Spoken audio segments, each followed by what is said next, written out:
Pour cette saison du podcast Range ta chambre, j'ai reçu chez moi des membres du Reboot Camp. Après quelques minutes de discussion, je mettrai la vidéo en noir et blanc pour t'encourager à faire quelque chose d'utile pendant que tu nous écoutes. Issu de la classe moyenne, Nolan est un géant d'authenticité et de bienveillance qui nous parle avec le cœur des difficultés qu'il a traversées à la fin de ses études.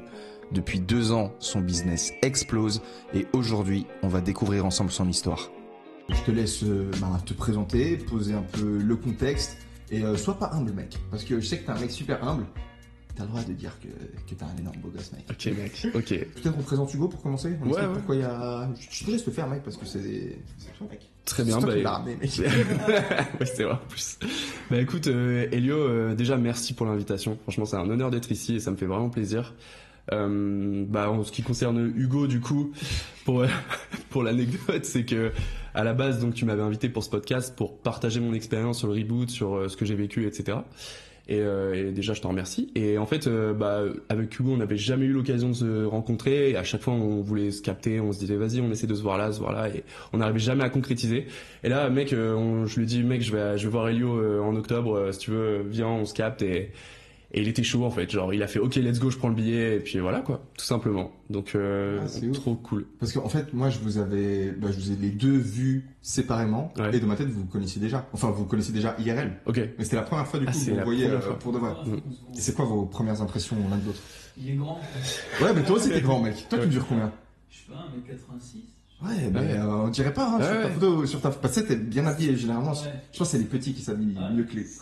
Je sais pas, mec, moi j'ai un peu cette idée que les gens plus petits, ils ont un meilleur style, généralement. Ok. Je sais pas. Ouais, et toi aussi, t'es bien habillé, vraiment. Putain, et toi, tu mesures combien? 1,96 mec. 1,96. J'ai pas l'habitude d'être petit avec mes 1,80, mais je me retrouve face à 2 énormes morceaux. Vas-y, je te laisse raconter un petit peu ton parcours. Ouais. Comment on s'est rencontrés peut-être la première fois, si t'as envie d'en parler, parce que on a une histoire commune, toi et moi. Et nous raconter comment t'as rejoint le bootcamp, ce qui s'est passé, et ainsi de suite, nous parler de ton expérience d'entrepreneur à succès. Ok mec, volontiers. Succès, je sais pas, mais en tout cas je vais essayer. Mais en gros, pour la faire courte, je m'appelle Nolan du coup, j'ai 28 ans, j'ai lancé une agence de création de contenu au format court, donc tout ce qui est Reels, TikTok, Short, etc. Il y a 2 ans, 3 ans, 2 ans et demi. Et donc qui se nomme Création Singulière et je vais pouvoir raconter un petit peu ça après, mais en soi voilà concrètement qui je suis, ce que je représente. Après j'ai une aventure évidemment personnelle et professionnelle auquel je vais pouvoir vous faire part tout simplement dans ce podcast et je vais pouvoir échanger sur tout ça. Mais pour revenir sur comment on s'est rencontrés, en gros moi de base, pour vraiment revenir en arrière, de base j'avais fait une vidéo pour Eric et Petit Biscuit, j'avais juste cadré du moins la vidéo pour les deux. Et j'avais dit à Eric mec je vais au Zigget et tout, je sais pas si tu seras là. Il m'avait dit bah ouais je serai là mec et tout, il y aura Elio. J'ai fait ok ça serait ouf qu'on se croise là-bas tu vois. Et nous on installe nos tentes et tout et genre Eric il me dit ah on arrive et tout. Et je fais ok trop bien, faudrait qu'on essaye de se capter à un moment et genre je tourne la tête à gauche, je vous vois tous les deux, je fais mais attends c'est pas possible, en fait on était juste voisins quoi. Ouais, et donc improbable, et c'est à cette occasion qu'on a pu se rencontrer donc au Zigget Festival dans un contexte ultra festif et c'était grave drôle. Mais du coup voilà, on a fait la semaine ensemble du coup. Ouais, exactement, on a fait la semaine ensemble. C'est là où tu as pu aussi me parler de la première version du Reboot Camp, si je me trompe pas, de l'alpha. Donc tu m'avais évoqué le projet. Moi j'étais pas encore suffisamment je pense conscient de l'intérêt du développement personnel pour investir encore, pour me mettre dedans en fait, tout simplement. J'avais pas pris l'impact que ça aurait dans ma vie. Parce qu'en 2020, c'était en 2021 du 2022 je crois. Le Zigget, c'était pas en 2022. Ah ouais, c'était en 2022. 2022, je crois bien. C'était pas l'édition. Ouais, t'as raison, c'était en 2022. Parce qu'en 2023, t'es retourné sans moi. C'est ça. Mec, tu t'as manqué. Mais... Et en 2024, du coup, on s'est croisés parce que je suis revenu un jour et c'est là qu'on s'est vu. Ah d'accord, ouais, c'était en 2022. T'as raison. Et donc en 2022, t'étais pas encore vraiment dans le dev perso. Qu'est-ce qui se passait un peu dans ta vie? En fait, je vais revenir jusqu'en 2020 pour replacer un petit peu de contexte sur l'ensemble de ma vie et je pense, ça va être clair. En gros, en 2020, donc, forcément, j'apprends rien. Il y avait le Covid dans un premier temps qui pesait un peu. Donc, contexte un petit peu environnemental qui était pénible. Pour certains et d'autres qui représentaient une opportunité pour d'autres. Donc moi j'étais dans une période où clairement je vivais la pire période de ma vie. Ma mère, on lui annonce un cancer de stade 4, donc coup dur sur le coup, j'étais en mode ok. On lui a annoncé clairement 6 mois de vie, donc sur le coup Tu fais qu'est-ce qui se passe? Enfin, j'étais vraiment au fond du fond. Et j'avais l'impression que le monde s'effondrait sur moi parce que j'ai vraiment une relation très très proche avec ma mère et surtout avec ma famille en particulier, tu vois. Et donc ça a tapé violent, mec. Donc ça a tapé fort et ça va. Tu fais remonter les séquelles d'avant le podcast, mec. Je suis désolé, mec. T'inquiète, mais c'est moi qui suis désolé, c'est moi qui en ai. Parce qu'en fait, on a parlé d'un ancien membre, enfin d'un membre de l'édition 2024 juste avant de tourner cet épisode et qui a aussi une histoire qui lui a perdu sa mère en fait. Il a perdu sa mère à l'âge de 18 ans. Et on parlait de lui et en fait on a dû se calmer un peu avant de lancer l'enregistrement parce que les deux on était un peu, les trois on était un peu touchés par tout ça parce que Hugo toi aussi. Ouais, j'ai eu ma mère qui a aussi eu un cancer. Maintenant elle va mieux, elle fait des tests tous les ans, mais c'est vrai que c'était aussi une période assez compliquée. Quand on voit une personne qui nous a élevés être dans le mal comme ça, c'est jamais évident. C'est ça, en fait, c'était la période la plus difficile pour moi à gérer. Et puis j'avais l'impression de pas être à la hauteur, tu vois. C'est vraiment une période où t'es dans un chaos profond, tu te sens pas à la hauteur. Et je me sentais comme une merde. En fait, j'avais donc cet événement-là qui est tombé. Je faisais 120 kilos à l'époque, donc j'étais bien fat et puis vraiment 120 kilos de gras, tu vois. Je faisais que de bouffer de la merde. Je me prouvais à moi-même que j'étais nul en fait, tu vois, je me sentais comme une merde et j'agissais comme une merde, tu vois. Donc en 2020 du coup, c'était à 4 ans, t'avais 24 ans. Ouais, c'est ça exactement, mec. OK. Ouais. Donc j'étais vraiment voilà, je sortais d'études, le seul point positif c'est que j'étais diplômé mais d'un master qui n'a aucune valeur parce que dès lors que j'étais sur le marché du travail pour la faire courte, j'étais payé 80 € de plus que le SMIC, donc français, avec un master en com, tu vois, donc autant dire que ça n'a aucune valeur. Donc t'es là, tu te dis ok, mon diplôme il vaut que dalle, genre moi je me sens comme une merde, j'ai l'impression de valoir que dalle. Là ma mère elle est malade de cancer du sein d'un stade 4. En plus je venais de vivre une séparation au même moment d'une meuf dont j'étais vraiment amoureux, tu vois, genre c'était pas une simple relation, on était ensemble pendant 2 ans. Tu reçois ça, tu fais ok. Et puis en plus de ça, donc confinement, Covid qui tombe.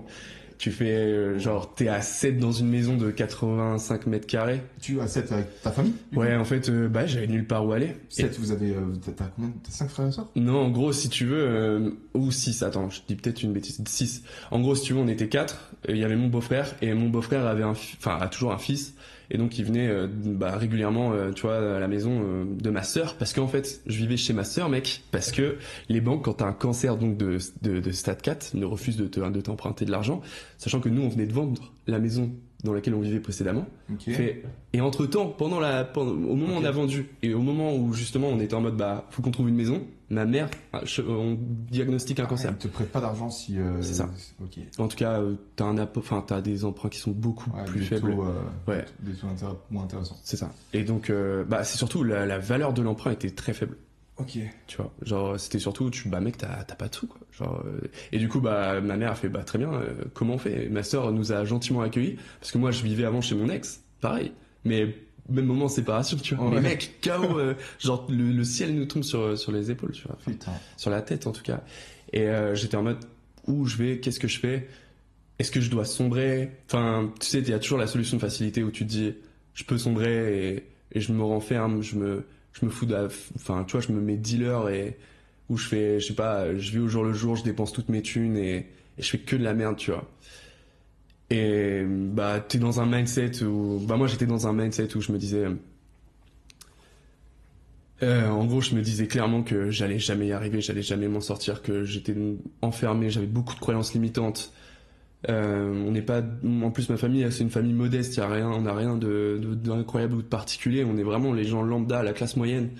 Et du coup quand t'es dans une classe moyenne, je trouve qu'il y a énormément de croyances limitantes que tu dois essayer de casser pour justement te développer et atteindre des objectifs. Et moi j'avais pas conscience de tout ça, mais la seule chose que je me suis dit, c'était que je devais non pas sombrer parce que vraiment je pense que en fait je voulais rendre ma mère fière avant de la voir partir, tu vois. C'était vraiment ça le plus important pour moi, tu vois. C'est la rendre fière et je me suis dit mec, tu vas pas sombrer dans cette période, tu vois. Et c'est ça qui m'a fait reprendre les choses en main. Je me suis dit va créer du positif et je crée donc je me dis je vais consommer du contenu. Et c'est là où je suis tombé sur toi, mec, parce qu'en fait tu pouvais pas aller à la salle pendant cette période de confinement, donc je devais faire du street en gros, enfin du sport au poids de corps. Donc je suis tombé sur ton contenu et c'est à ce moment-là où j'ai créé des connexions émotionnelles fortes à travers ton contenu avec toi-même en fait. J'étais en mode putain ce mec-là il est stylé, j'aime trop ce qu'il fait. Et genre tu m'as inspiré, tu m'as sorti d'une merde mec. Genre c'est vraiment ça vient du fond du cœur. Et t'en avais certainement pas, enfin t'en avais pas conscience. Mais c'est le plus beau cadeau que j'ai jamais reçu dans ma life, à part, enfin voilà, en dehors de ma famille, c'est vraiment ça, mec. Genre, j'ai pas d'autre. C'était, mec, tu m'as sorti d'un truc. Et juste à travers du contenu, tu vois. Et après, vas-y, je t'en prie, tu voulais dire un truc peut-être, non? Non, mec, je vais te dire que je t'en prie. Que je t'en priais. Non, mais enfin, avec plaisir, mec. Avec plaisir, continue. C'est ça, là, et à chaque fois que, tu vois, les premières fois où je t'ai vu, enfin, là, on parle vraiment, je suis vraiment premier degré, c'est à chaque fois que je t'ai vu, t'as représenté un truc, et tu représentes toujours un truc pour moi, et c'est pour ça, je suis toujours en mode, putain, ce mec-là, je lui dois un truc, tu vois. Et donc voilà, j'en profite de ce podcast, mais je te l'ai jamais dit, ou je t'en ai peut-être légèrement parlé au premier Ziguette, mais là, Moi, je me souviens surtout au deuxième Ziguette. Tu m'as dit des trucs, mec, qui me sont allés droit au cœur, avec, vraiment, j'ai pas envie de dire à haute voix ce que tu m'as dit, parce que je sais pas, c'est bizarre de moi redire ces choses-là, tu vois, mais je les garde au fond de moi et je m'en souviendrai, je pense, toute ma vie. En tout cas, là maintenant, je pourrais ressortir la phrase telle quelle, je te la redirai après si tu veux. Ouais. Mais je sais que enfin, ça a l'air d'aller super bien dans ta vie maintenant. C'est ce que tu m'as expliqué quand on s'était vu du coup il y a 3-4 mois, quand je t'ai passé une journée à ce festival ici à Budapest dans lequel tu te trouvais aussi. Et ça fait trop plaisir, mec. Genre, ça fait trop plaisir que tu parles de ça, je pense que ce qui fait que tu as pu quelque part t'identifier entre guillemets à moi, créer cette connexion émotionnelle, c'est le fait que, en fait, c'est le même truc que tu as. C'est en fait ce qui fait que d'autres personnes vont pouvoir avoir la connexion émotionnelle avec toi. C'est ce qui fait que tu as autant de succès sur les réseaux. C'est que la conversation qu'on a là, c'est une vraie conversation. Au sens où on n'est pas dans du bullshit, dans de l'apparence, c'est des choses qui sont, tu vois, on n'est pas là pour montrer qu'on est des super-héros ou qu'on ressent rien et qu'il y a tout qui fonctionne pour nous.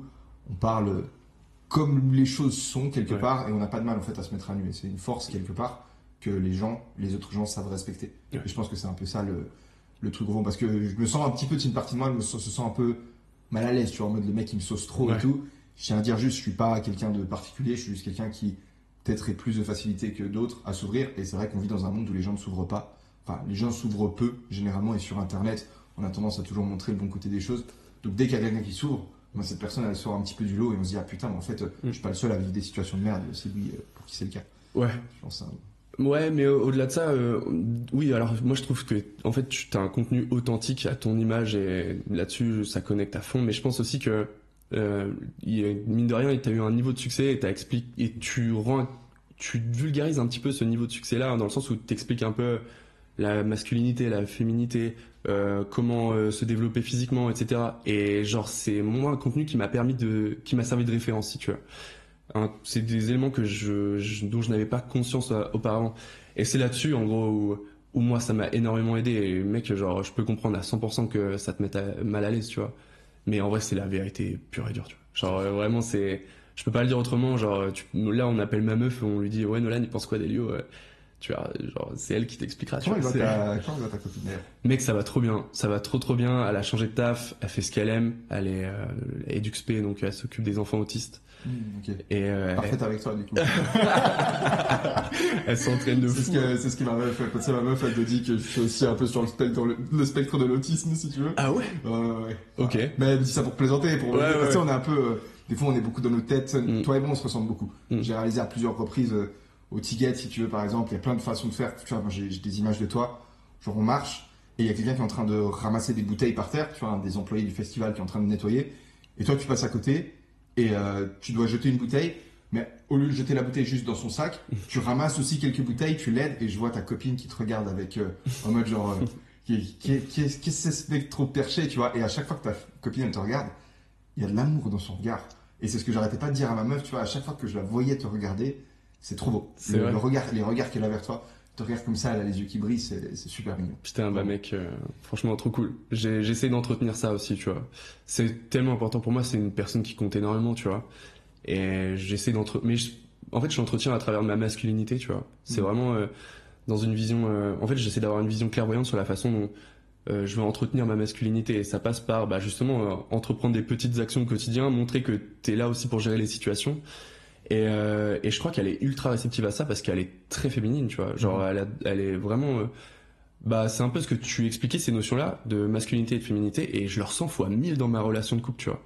Et c'est incroyable à quel point ça a un impact, mais profond, mais c'est des détails dans le quotidien, tu vois. C'est à base de, voilà, je sais pas, dès que je vois un SDF, j'essaie de donner de l'argent, tu vois, mais je le fais inconsciemment, tu vois, mais ça, c'est des gestes auxquels elle est réceptive et elle va le ressentir, ou genre, quand il y a quelqu'un qui a besoin de monter ou descendre une valise qui est à une personne âgée, tu vois, je vais aider cette personne-là, et elle est en mode, putain, genre, elle me regarde en mode, je le sens, tu vois, aussi. Mais là, j'avais pas capté qu'elle avait fait ça, mais mec, je trouve que t'es relevé ces détails parce que c'est ce que j'essaye de travailler aussi, tu vois, c'est aussi sur ces points-là. Donc franchement trop cool. Mais je sais plus de quoi on parlait juste avant ça. T'étais sur la phase, du coup t'as commencé à regarder mon contenu, après on est parti un petit peu. Ok. Peut-être je fais juste un petit retour sur la masculinité, parce que c'est vrai que c'est un sujet que j'ai jamais je crois abordé publiquement. C'est une thématique que j'aborde surtout dans le Reboot Camp.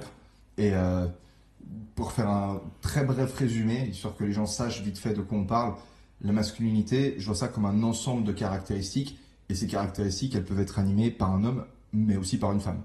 Il ne s'agit pas de dire que les hommes doivent être masculins et doivent se comporter d'une certaine manière, et vice-versa. C'est juste que, généralement, en fait, l'homme masculin va attirer la femme féminine, et la femme féminine va attirer l'homme masculin. Quand il y a un couple homosexuel, c'est parce que tu as un mec qui est plus féminin que l'autre, si tu veux. C'est en fait cette polarité qui est intéressante à créer. Donc juste pour... on n'est pas en mode dans du contenu red pill à dire les mecs, on doit être comme ça, et ainsi de suite. Je vais juste peut-être mettre la petite précision parce que j'en ai jamais parlé, je pense, publiquement. Ou je pense pas. Il me semblait, moi. Il me semblait, genre, peut-être juste des 2-3 phrases comme ça, rapides, tu vois. Peut-être, ouais. Peut-être en réalité, rapidement. Mais ok, désolé si j'explique. Non, t'inquiète, si je reviens sur un... T'inquiète, mec, t'inquiète. Mais en tout cas, c'est une notion... En fait, je trouve surtout, c'est relatif à chacun, la façon dont tu veux être masculin. Il y a des hommes qui se complaisent dans des gestes ou des façons de faire qui sont plus féminines. Et il n'y a aucun problème avec ça, en fait, c'est ok. Et puis ça plaira à certaines femmes qui sont plus réceptives à des critères féminins, du coup. Complètement. Chez les hommes, donc en vrai, c'est ultra subjectif et relatif à chacun, je pense. Mais ceux que ça intéresse, je vous renvoie vers l'auteur qui s'appelle David Deida, qui a écrit 2 ouvrages que j'ai lus. Le premier, c'était Intimate Communion, et le deuxième s'appelle The Way of the Superior Man. Et dans Intimate Communion, il parle vraiment des relations de couple et de... Qu'est-ce qui crée cette polarité sexuelle, donc cette attraction sexuelle entre un homme et une femme, ou entre 2 hommes, ou entre 2 femmes. Et dans le deuxième, Way of the Superior Man, j'ai un peu moins aimé que le premier, mais il liste, je pense, environ 60 très courtes règles qui aident quelque part un homme à intégrer son essence sexuelle masculine. Et c'est des concepts que je reprends beaucoup dans le Reboot Camp, parce que je pense que c'est important. Tu vois, à partir du moment où tu t'adresses à des mecs, c'est important qu'ils comprennent en fait qu'est-ce que ça veut dire que d'être un homme. Parce que tu vois, on parle beaucoup de... Ouais, lui il a pas de couilles. Quand on dit que t'as pas de couilles, en réalité, ce qu'on veut dire, c'est que t'es pas très masculin. Et ouais, c'est des concepts qui sont intéressants, donc je vous renvoie vers David Deida si ça vous intéresse, ou vers le Reboot Camp carrément. Vous avez un lien dans la description. Bref, je laisse continuer. Mais ouais, du coup, je pense que enfin voilà pour ce point-là avec ma copine, et puis pour revenir un petit peu sur la façon dont j'ai consommé ton contenu. Donc j'étais vraiment à fond et tout. Je me donnais, je me tuais. Au sport, à courir, à faire des pompes, à faire des tractions, etc. Et puis ça m'inspirait en fait ton contenu. Donc je passe donc de 120 kilos à 86 en 3 mois donc. Et je fais vraiment une belle sèche et tout. Je me dis putain, c'est clean, tu vois. Je me suis prouvé que j'étais capable de faire un truc. Tu pèses combien maintenant? 91 kilos. Et t'es descendu à 86? Ouais. Donc t'étais plus sec que ce que t'es, mais t'avais moins de muscles. Moins de muscles, ouais. J'imagine. J'étais vraiment fin. Après, j'ai été un petit peu musclé, tu vois, mais c'est pas impressionnant. Pas comme maintenant, mec. Non, mais on va dire ça, mais ouais. Non, mais en soi, ouais, du coup, j'ai traversé cette petite étape-là, et là, aujourd'hui, donc, je me suis stabilisé à peu près 91 kilos. Et puis, je me dis, ok, au final, genre quand j'aligne des actions, j'arrive à un petit peu changer la vision que j'ai de moi-même, tu vois. Et je me dis, putain, au final, j'arrive à atteindre un objectif, genre, j'arrive à créer du positif, tu vois. Putain, genre, moi en fait, je me considérais vraiment comme le mec qui était incapable d'atteindre un objectif tel que perdre du poids et avoir un corps dessiné, tracé et tout, tu vois. Et là, je me dis, ok, il y a un truc qui se passe, tu vois. On va essayer d'aller un peu plus loin et tout. Et là, vas-y, let's go. Je vais postuler dans des boîtes parce que c'était la fin du Covid. je postule dans des boîtes et tout, et genre je me rends compte en postulant dans des boîtes que mon master donc ne vaut rien. Ouais. Donc j'arrive à être, je fais ok très bien, genre je postule quand même et puis je me retrouve quand même salarié dans une boîte parce qu'il fallait bien que j'ai de l'argent. Moi j'avais des projets de quitter la maison de ma sœur. Entre-temps, de quitter la maison de ma sœur. Entre-temps, mes parents ont quand même réussi à trouver une maison à rénover, il y a eu pas mal de travaux et tout, machin. Et ils ont travaillé à fond dedans. Et bah là, en gros, l'énergie que j'avais quelque part créée pour moi-même en développant, en essayant de créer moi-même du positif, bah je l'ai ressenti au travers de ce qui gravitait autour de moi. En mode, comme je t'ai dit, j'ai perdu donc 30 kilos en gros. Mes parents arrivent à trouver une maison et on arrive à ajuster la maison comme bon nous semble. Moi je me sens carrément mieux, j'arrive à trouver un job mine de rien même si c'était pas le salaire de l'année. Mec, j'étais content, tu vois, je me suis dit putain, j'ai un CDI, je pensais que j'allais rien faire, enfin je me voyais vraiment très court terme dans la merde, tu vois. Et entre-temps, je me trouve une meuf, enfin c'est pas ma meuf actuelle mais bref, c'est pas très grave. Et du coup, je fais OK, je suis en train de créer du positif et tout et je me rends compte au travers du développement personnel que ça me convient pas en fait le salariat, tu vois. Je me dis putain, quand je prends conscience du truc, je me dis mec, j'ai envie d'être aussi responsable de la façon dont je vais gagner de l'argent, tu vois. Et donc je me dis OK, je vais lancer ma petite boîte, tu vois. Je vais lancer ma petite boîte à mon nom et tout. J'étais pas du tout préparé, j'avais pas d'offre, j'avais pas de stratégie de contenu, de stratégie d'acquisition de leads, de prospects. Et donc je fais putain, sur quel pied je vais danser, où est-ce que je vais aller, comment je vais y aller. Et puis je me laisse un petit peu aller et tout. Puis au final, en fait, j'avais mon auto-entreprise et en même temps, j'étais salarié dans une boîte. Au final, je me dis, vas-y, laisse tomber l'auto-entreprise, je vais à fond dans le salariat. Ça me fait vraiment trop chier, en fait, le salariat. Au bout d'un an et demi, je dis, vas-y, j'arrête tout. Ok, donc je fais, ok, j'arrête tout, je me focus maintenant que sur mon auto-entreprise. À l'époque, donc j'étais avec une amie de l'époque quand j'ai lancé ça, que tu connais aussi, du coup, Mathilde. Ouais. Avec qui franchement j'ai eu une relation d'amitié incroyable, une fille que je trouve aujourd'hui adorable et tout, enfin vraiment très très bonne relation elle et moi et du coup on lance bien Création Singulière, on taffe un petit peu plus notre offre, donc Création Singulière qui est l'entreprise que j'ai actuellement et on est 2 auto-entreprises toujours, on est toujours 2 auto-entreprises. Donc en fait, c'est pour que je comprenne. Enfin, c'est peut-être que tout le monde a compris. Non, mais peut-être c'est juste moi, parce que j'ai pas beaucoup dormi cette nuit, donc. Mais j'ai envie de comprendre, du coup, parce que ça m'intéresse. En gros, t'étais à la fois avec cette auto-entreprise et le salariat. Ouais. T'as arrêté l'auto-entreprise, tu t'es mis à 100% dans le salariat. C'est ça. Et ensuite, tu t'es rendu compte que c'était vraiment de la merde le salariat. Ouais. Et ensuite, t'as recommencé une auto-entreprise avec Mathilde. Ouais, exactement. Okay. C'est exactement ça. Et en fait, on était 2 auto-entreprises. On a dit on va croiser nos compétences. Parce qu'en fait, j'ai rencontré Mathilde dans mon expérience en tant que salarié. C'était, si tu veux, ma supérieure hiérarchique, mec. Donc, on voyait qu'on était grave alignés sur la façon dont on envisageait le travail, sur notre niveau de réussite, etc. On fait très bien. On va faire juste une boîte ensemble. Et puis. Vous bossiez dans quelle boîte? L'Aftech, c'était une entreprise, c'était une école, un campus d'école. Ok, merci à l'Aftech du coup de servir qu'on appelle ça un incubateur pour les rencontres. Ouais, de ouf. Franchement, et puis ils ont été vraiment compréhensifs dans mon projet, ils m'ont vraiment bien accompagné, ils m'ont dit écoute, let's go, on va t'aider. C'est vrai. Ouais, franchement, incroyable. J'ai vécu une bonne expérience là-bas. Je peux pas m'en plaindre et c'est là-bas où j'ai rencontré Pierre aussi du coup. Pierre, tu sais, qui était avec nous. Ah oui, bien sûr, qui habite à Barcelone. Ouais, exactement. Putain, ça fait beaucoup de monde. On balance trop de rêves, mec. Ouais, désolé. Non, t'inquiète, c'est normal. On a trop de potes, mec. Ouais, c'est ça. Et du coup, je les ai rencontrés là-bas avec Mathilde, donc on décide de lancer Création Singulière en 2 auto-entreprises. Et on crée une offre, quelque chose se passe, c'est un truc, il y a une énergie, tu vois. On sent qu'il y a une synergie et tout. Et on fait, ok, on va essayer d'adopter une stratégie d'inbound. Donc en gros, on va essayer d'attirer les clients à nous plutôt que de les chercher en prospectant, etc. Parce que c'était une méthode qui ne nous convenait pas, tu vois. C'est quoi votre offre? En fait, l'offre à l'époque, c'était vraiment nous déléguer la création de contenu, mais aussi la stratégie digitale. C'était très vaste, mais du coup très confus. Ce qui faisait que, on arrivait à générer énormément de leads, donc de prospects. Mais on n'arrivait pas à convertir réellement, tu vois. On était en mode, on fait la création vidéo, du montage, de la stratégie, de la création de site, de la gestion d'événements et tout. Mec, on voulait tout faire, tu vois. On était en mode, vas-y, en fait, faut avoir l'offre la plus large pour toucher un maximum de personnes. Mais en fait, on n'avait pas compris qu'en faisant ça, tu touches pas ton avatar cible en fait. Tu rentres pas dans les peines, t'es pas dans les peines.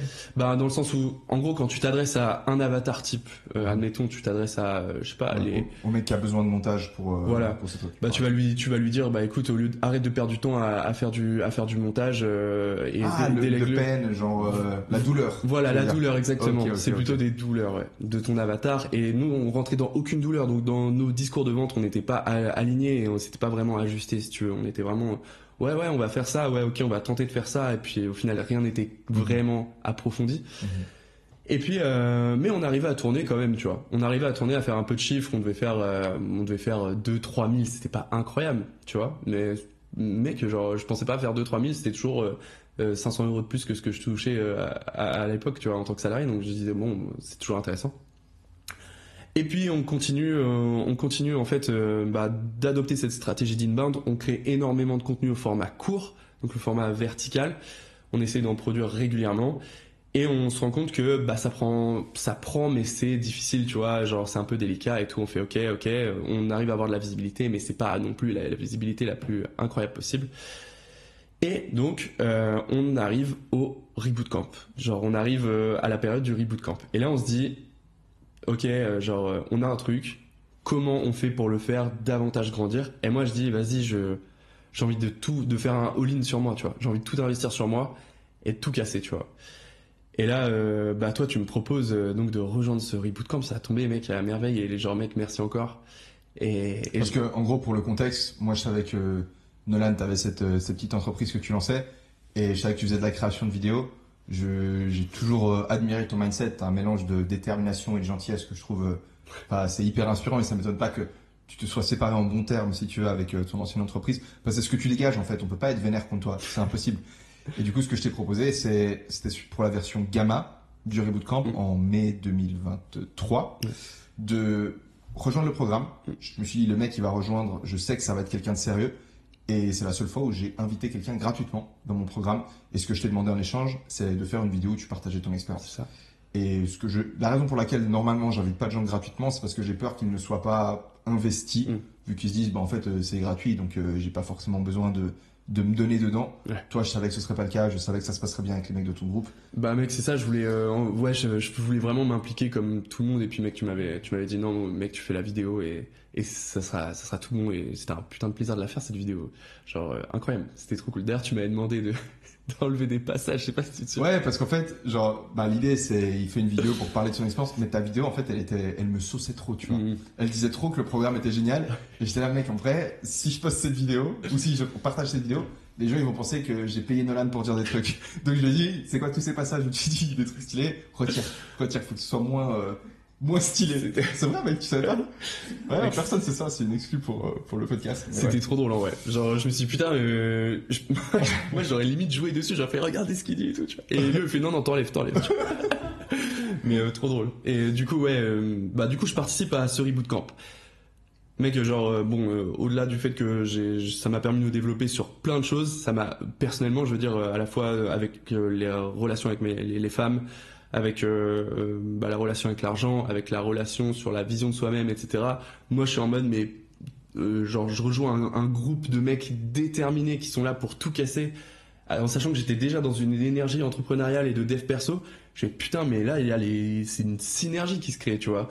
Et je fais let's go tout arracher, tu vois. Donc je suis avec ces mecs là. Parce que Hugo, t'étais aussi de la version Gamma, ouais. Mais vous étiez pas dans le même groupe, du coup. Et comment vous êtes rencontrés, du coup, si vous étiez pas dans le même groupe? Au deuxième ERC. Ouais, sur la Delta. Ouais, sur la Delta. Ok. Ouais, on était ensemble. Ouais. On était ensemble et on a trop matché. Ok, excuse-moi. Désolé. Et du coup, je rejoins le truc. Je suis dans un groupe de mecs qui sont là pour tout casser. Je fais putain, en fait il y a des mecs genre ils ont envie de tout péter comme moi en même temps, et en plus de ça on peut se parler tous les jours. Donc énergie de fou malade. Et je fais ok, donc il y a ce groupe là, il y a des cours, des exercices. Si on fait pas la routine, le dimanche on doit se buter aux pompes et tout. J'avais pas envie nécessairement de me tuer aux pompes, donc j'essayais de tenir ma routine comme jamais. Et puis même vis-à-vis de moi-même, j'avais envie de me tenir à la routine. En plus je commence le RC malade mec, j'avais la grippe, je fais putain, genre ça me tombe dessus mais c'est pas grave, vas-y, je trouve pas d'excuses. Je me lève à 5h tous les matins, douche froide, pompe, lumière, etc. Genre mec vraiment, je suis le truc de A à Z. J'ai pas fait une erreur dans le mois. J'étais tellement focus sur le truc, mec. Et j'apprends plein de choses, que ça soit sur encore une fois la finance, les relations avec les femmes, la vision de soi-même. C'était vraiment moi l'élément qui m'a le plus marqué, c'était la vision de soi-même. J'avais pas vraiment conscience de ça et ça a permis de mettre beaucoup de sens à la routine, dans le sens où en adoptant des actions quotidiennes, tu viens changer la vision que t'as toi-même. Et putain, j'étais en mode mec, c'est game changer, tu vois. Genre j'ai pas pu arrêter la routine, tu vois. C'est un peu la base du programme, de vraiment faire comprendre aux gens, de leur donner en fait une marche à suivre simple. De en gros, fais ces trucs et voilà pourquoi ça marche, en allant vraiment au bout des choses, tu vois. Parce que t'entends beaucoup sur internet, faut avoir une routine du matin, une routine du soir, mais les gens vont pas expliquer pourquoi. À la limite, ils vont dire oui, mais parce que sur le long terme, il y a des résultats qui paient, mais en fait, c'est beaucoup plus profond que ça. Ouais. Et en fait, si t'expliques aux gens vraiment le pourquoi du comment, là, ça motive plus et ça crée des déclics, en fait. Putain, incroyable. Mec, c'était exactement ça. C'est vraiment ce que j'ai ressenti. Donc, je suis les routines, je suis à fond dans ce que je fais. Puis je suis à fond les exercices, les cours, les trucs. Je suis vraiment. T'avais un objectif, non? En début de Reboot Camp, tu t'étais posé un goal? Ouais. Du coup, j'en avais même 2, mec. Genre, je commence le Reboot Camp, je me dis, ok, je vais lancer un concept. Je vais faire un reel par jour, un réel, tu vois, donc les vidéos, les TikTok, en gros, l'équivalent des TikTok sur Instagram par jour. Je fais ça, genre la visibilité, elle explose. Genre, on prend vraiment des milliers d'abonnés, des millions de vues. On fait, ok, on a énormément de leads, donc de prospects. Je fais, mais comment je vais pouvoir exploiter cette visibilité spontanée? Je fais, en gros, d'un coup, justement, j'ai de la visibilité. Comment je peux monétiser ça? Et je me dis, je vais expliquer comment j'ai atteint cette visibilité-là et comment réussir à obtenir la même visibilité sur les réseaux sociaux grâce au format court. Et du coup, je décide de faire une formation. C'est intéressant, c'est là que t'es le plus légitime, quelque part, parce que c'est ce que tu venais de réussir à faire et du coup, tu peux l'expliquer à d'autres personnes. C'est exactement ça. C'est pour ça que parce que sinon je me serais jamais permis de prendre la parole sur un truc dont je maîtrise pas entièrement les codes, etc. Et là je me dis, mec, c'est un truc que tu maîtrises, tu le fais, tu le vis tous les jours. Je fais cette formation en parallèle des réels tous les jours, donc je fais ça aussi avec Mathilde, je vais pas m'attribuer tous les mérites, mais on fait ça tous les deux. Et mec, genre on fait, et au final on arrive à prendre 10 000 euros, tu vois, sur ce mois-là. Mec, genre 10 000 euros, avant on faisait 2-3 000, j'étais en mode mais attends, en gros, c'est quoi ce délire, tu vois? Bravo, mec. Merci, mec, c'est gentil. Parce que vous avez réussi à créer et à lancer la formation pendant le mois de mai, donc pendant le même mois. Ouais. En gros, on a fait. Merci, mec. On a fait 2 semaines en gros d'écriture, on se tuait au truc. Genre, on n'arrêtait pas, on disait ça, faut optimiser ça, faut faire machin et tout. Puis on fait ok, maintenant c'est le moment du tournage, et tournage, pareil, après faut monter, on a tout fait nous-mêmes parce qu'on n'avait pas énormément de moyens. Puis d'un coup, d'un seul, on prend 10 000 euros, on fait mais attends, il y a un vrai truc. Et tout ça, c'est mine de rien parce que j'étais dans une énergie, genre j'avais tout investi en moi et je faisais vraiment un all-in là-dessus sur mon développement perso et pro. Et le Reboot Camp a insufflé tout ça, tu vois. Genre c'est vraiment vrai. Et comment je veux dire, c'était assez impressionnant à remarquer. Et quand tu prends du recul, tu te dis putain, ma formation elle est sortie en mai en fait, fin mai ou début juin. C'est juste le résultat de ce travail de perso et pro, tu vois. Et donc on prend 10 000 là-dessus et trop cool. On est trop content. On décide on sait pas comment, sur quel pied danser. On n'avait jamais fait un chiffre d'affaires comme ça. On fait ok, où on va, qu'est-ce qu'on fait et tout. Et là-dessus, on n'était pas prêt, on n'était pas formé, donc on n'a peut-être pas fait les meilleurs choix stratégiques parce que je pense qu'on aurait pu retomber sur nos pieds, faire plus de marketing pour générer plus de cash. Mais du coup, on fait ok, très bien. On continue, on fait des prestations à droite, à gauche en termes de stratégie digitale, marketing, etc. Comme je disais, du montage aussi. Très très flou encore, tout ce qu'on fait, c'est très très flou. Donc on régénère à peu près 2-3 000 euros. Et on se dit, et en fait, avec Mathilde, on se rend compte qu'au fur de notre évolution dans l'entreprise, il y avait quelque chose qui se passait moins bien, il y avait une moins bonne alchimie, tu vois. Qu'est-ce qui se passe et tout. On essaie de savoir pourquoi on n'arrive plus à s'entendre, tu vois. Et en fait, elle m'explique du jour au lendemain que elle est plus bien, elle se sent plus bien à travailler avec moi, etc. Qu'elle veut tout arrêter. Pour la faire courte, je veux pas rentrer dans les détails, mais elle veut tout arrêter. Et moi, je suis en mode, mais qu'est-ce que je fais? Genre, putain, là, je me retrouve tout seul face à moi-même dans une zone de chaos à nouveau. Je fais, putain, moi, je suis à 2 doigts d'arrêter, tu vois. Je suis en mode, vas-y, je vais arrêter, j'en peux plus. Enfin, c'est pas que j'en peux plus, mais je suis en mode, je sais pas où je vais. Elle m'a apporté beaucoup de repères, tu vois. Elle m'a apporté une assurance que j'ai pas toujours, tu vois. Il y a des fois où, comme tout le monde, je doute. Puis de base, je pense que je suis quelqu'un qui a pas nécessairement beaucoup de confiance en soi.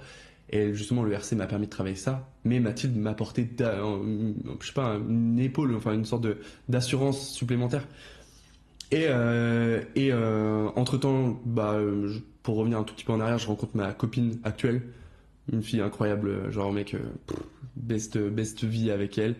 Mais du coup, elle m'accompagne aussi dans cette période de profond chaos, tu vois. Elle me dit, elle me conseille vraiment, elle me dit, Nolan, tu devrais continuer, tu devrais essayer de reprendre, de pas lâcher le projet parce que tu vois que ça marche, etc. Je fais ok, je continue.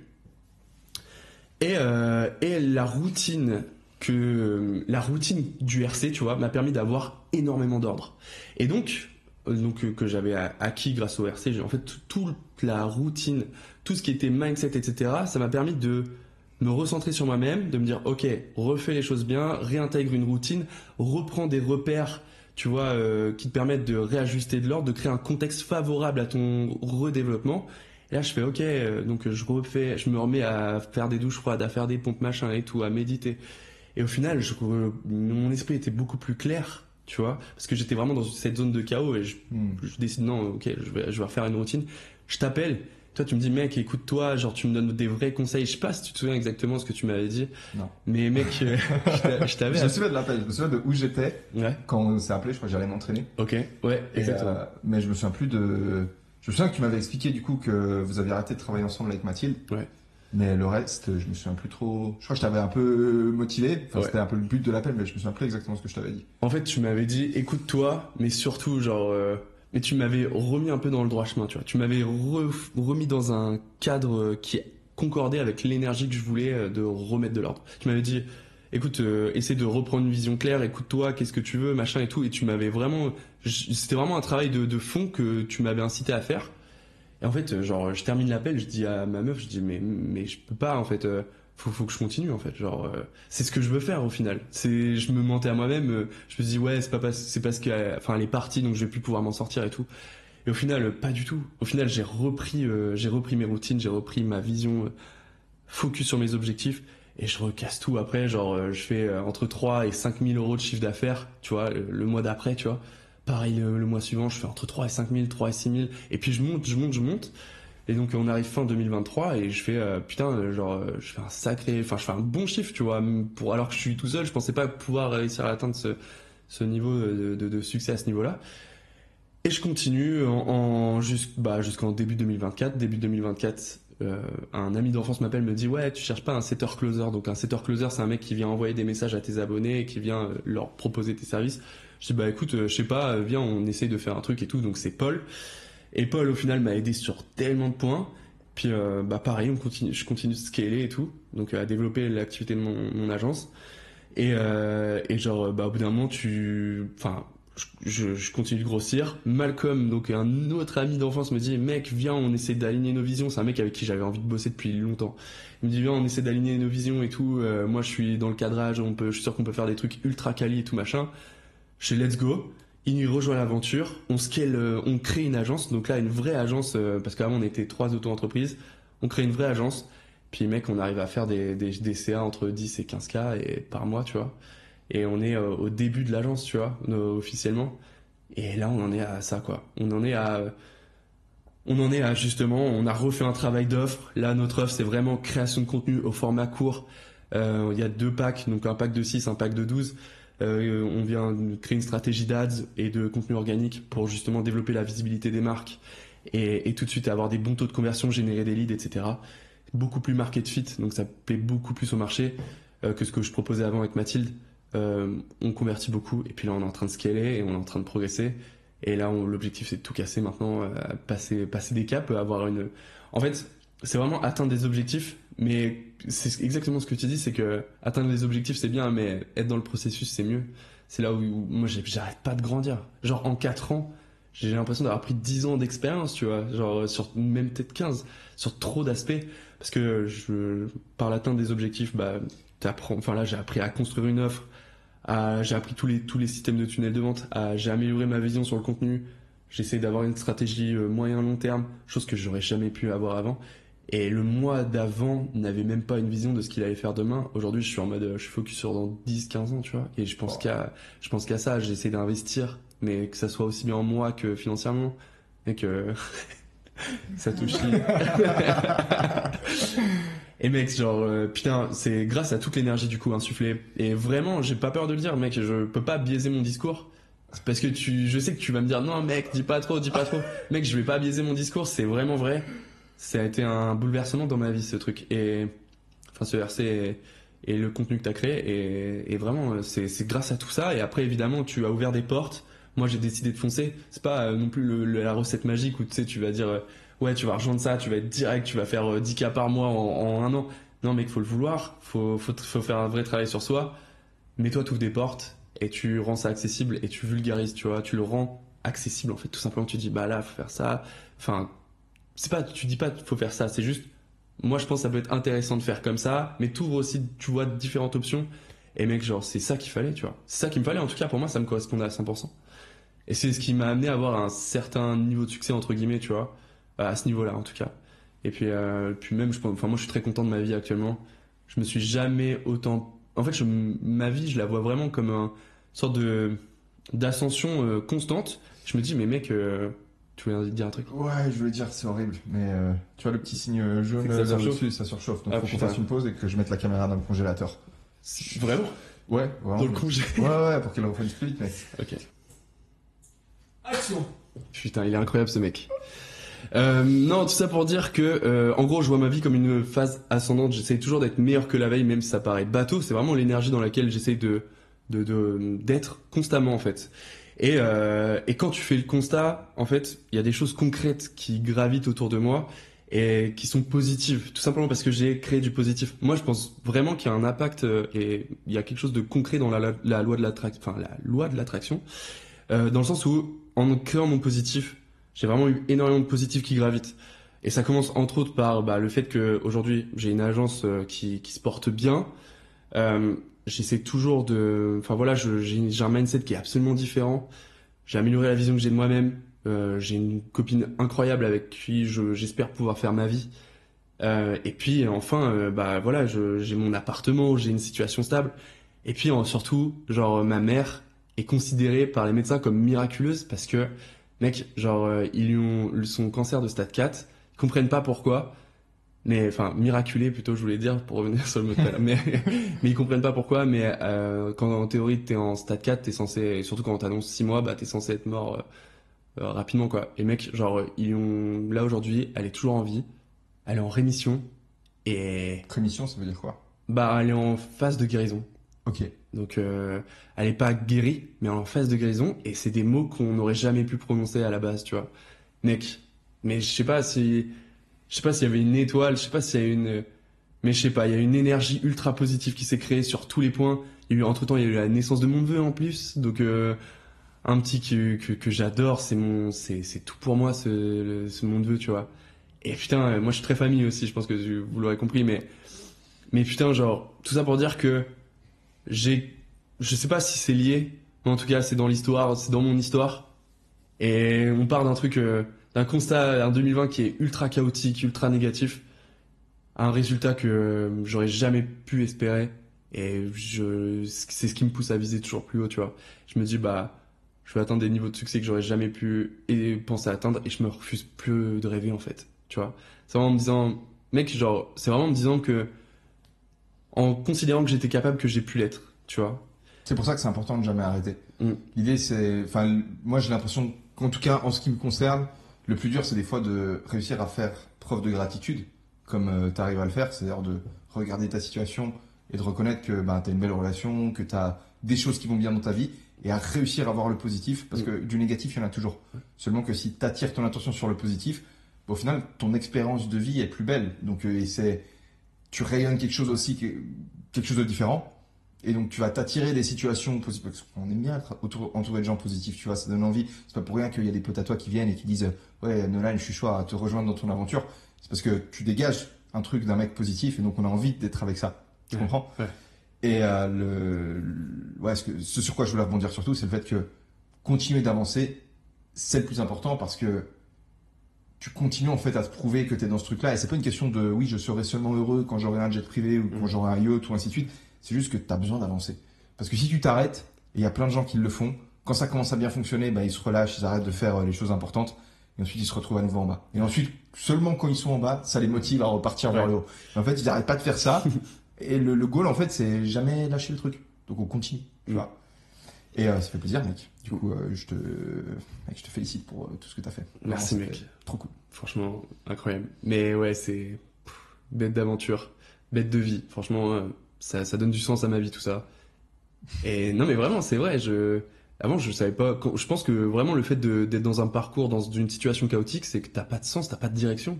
Tu t'explores l'inconnu et tu fais, mais où est-ce que je vais et dans quel but? Et là, j'ai du sens à ma vie, tu vois. Donc, incroyable, incroyable. Après, c'est aussi peut-être l'âge, etc., qui fait que du coup, mais quand bien même, c'est tout ça, ça a été, je pense, que ça a été une synergie, un ensemble qui est tombé à pic et qui m'a rendu plus fort, tu vois, sur plein d'aspects, et incroyable. Et au final, c'est les épreuves qui font grandir aussi, tu vois. Je pense que plus que l'âge, c'est les épreuves. Ouais. C'est que tu as traversé des trucs, tu vois. C'est-à-dire que même dans ces périodes ultra difficiles, c'est quand tu avais ton agence et quand Mathilde, elle a dû se détacher du truc, tu as continué à essayer de résoudre des défis, même quand ils te paraissaient difficiles. Ouais. Et ensuite, le temps passe et tu te dis, putain, mais en fait, j'ai acquis tout un tas de connaissances qui ensuite te sont utiles. Et ces différentes expériences que tu as vécues, elles te font grandir toi en tant que personne, elles te font mieux comprendre ton business ou le monde.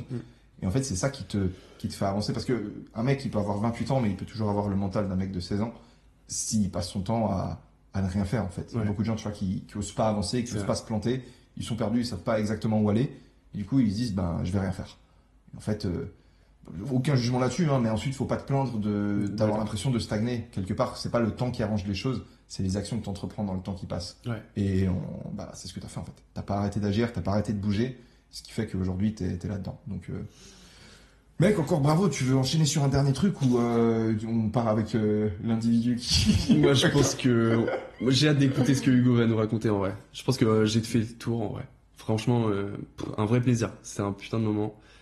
Et puis, non, j'ai rien à rajouter, en vrai. Écoute, Nolan, merci beaucoup. Merci infiniment. Merci à toi, mec. D'être venu. Si ça vous intéresse de participer à l'édition prochaine du Reboot Camp qui commencera le 1er janvier 2025, vous avez un lien qui se trouve dans la description. Et on vous invite à rejoindre cette aventure exceptionnelle. Toi, tu fais partie de la communauté, donc vous aurez l'occasion aussi de rencontrer probablement Nolan. Si tu te chauffes aussi à venir à Barcelone l'année prochaine, je serai là. Ce sera de nouveau OK. On se retrouve à Barcelone. Et toi aussi, je suis sûr que tu seras à Barcelone aussi. Évidemment, même bien sûr que tu y seras. Bon, merci encore une fois Nolan et merci à vous pour l'écoute. N'oubliez pas de lâcher un petit like, un petit commentaire pour réagir. Ça nous fera plaisir de les lire. Carrément. Et passez, jetez un coup d'œil sur les réseaux de Nolan si vous avez besoin de prestations en matière de... vas-y mec, balance ta... si vous avez besoin de prestations en termes de création de contenu au format court et développer la visibilité de votre marque ou autre, n'hésitez pas. En tout cas, création singulière sur les réseaux sociaux. On a une petite communauté de 135 000 abonnés. Ce sera avec plaisir qu'on pourra travailler avec vous et puis vous faire exploser. Merci à vous. Merci à vous. C'était trop bien ta présentation, mec. Ok, écoute. Putain, incroyable, trop cool.